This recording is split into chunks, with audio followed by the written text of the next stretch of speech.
आफूले चाहेको ब्याङ्क खाता लिङ्क गरी सजिलै eSewa खातामा रकम जम्मा गर्नुहोस्। यो सेवा उपयोग गर्नका लागि भने तपाईको eSewa खाता भेरिफाइड हुनुपर्ने हुन्छ र eSewaमा भएको मोबाइल नम्बर र मोबाइल ब्याङ्किङका लागि राखिएको मोबाइल नम्बर एउटै हुनुपर्ने हुन्छ।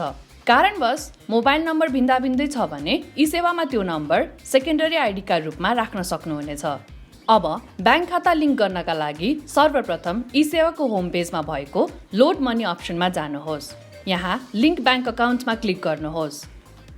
अब मोबाइल ब्याङ्किङ लिनुभएको ब्याङ्क छान्नुहोस्। यहाँ आफ्नो ब्याङ्क खाता नम्बर राख्नुहोस् र प्रोसिडमा क्लिक गर्नुहोस्। यति गरेपछि तपाईको मोबाइल ब्याङ्किङको लगइन पोर्टल खुल्नेछ।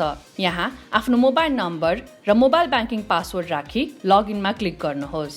यस पश्चात तपाईलाई मेसेजमा पठाइएको ओटिपी राखी पेमा क्लिक गर्नुहोस्। यति गरेपछि तपाईको ब्याङ्क खाता eSewaमा लिङ्क हुनेछ।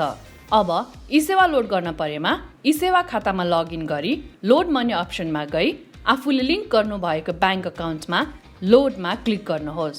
अबको पेजमा eSewaमा राख्ने रकम र केका लागि eSewaमा रकम राख्दै हुनुहुन्छ भन्ने विवरण भरी प्रोसिडमा क्लिक गर्नुहोस्।